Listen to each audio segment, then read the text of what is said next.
এবার একের পর এক বেরিয়ে আসলো শেখ হাসিনার চাঞ্চল্যকর তথ্য। অগ্রণী ব্যাংকে থাকা সাবেক প্রধানমন্ত্রী শেখ হাসিনার দুটি লকার ভেঙে 832 ভরি স্বর্ণ পাওয়া গেছে। মঙ্গলবার বিকেলে রাজধানী দিলকুশায় অবস্থিত অগ্রণী ব্যাংকের প্রধান শাখায় থাকা লকার দুটি ভাঙা হয়। এর আগে গত 17 সেপ্টেম্বর জাতীয় রাজস্ব বোর্ডের কেন্দ্রীয় গোয়েন্দা সেল লকার দুটি জব্দ করে।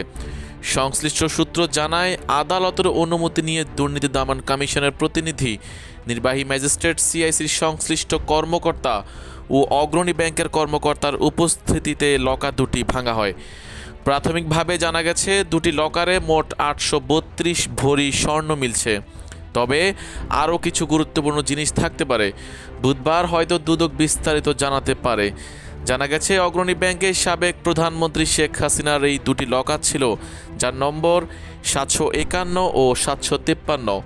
এছাড়া গত 10 সেপ্টেম্বর পূবালী ব্যাংকে তার একটি লকার জব্দ করা হয়। রাজধানীর মতিঝিলে সেনা কল্যাণ ভবনে অবস্থিত এই কর্পোরেট শাখায় তার লকার নম্বর 128।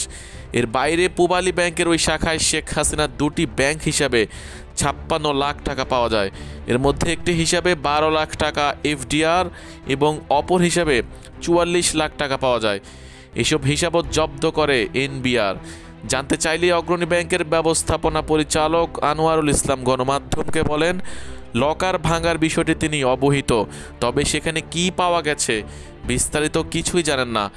ছাত্র জনতার আন্দোলনের মুখে গত বছরের 5ই অগাস্ট ভারতে পালিয়ে যান ক্ষমতাচ্যুত প্রধানমন্ত্রী শেখ হাসিনা। আওয়ামী লীগ নেতৃত্বাধীন সরকারের পতন হয়। এরপর অন্তর্বর্তী সরকার ক্ষমতায় এসে শেখ হাসিনা ও তার পরিবারের সদস্যদের কর ফাঁকি ও দুর্নীতির তদন্তে নামে। শেখ হাসিনা এবং তার সময়ে বিশেষ সুবিধা পাওয়া 10 ব্যবসায়ী গ্রুপের অনিয়ম ও জালিয়াতি তদন্তে 11টি বিশেষ টিম গঠন করা হয়।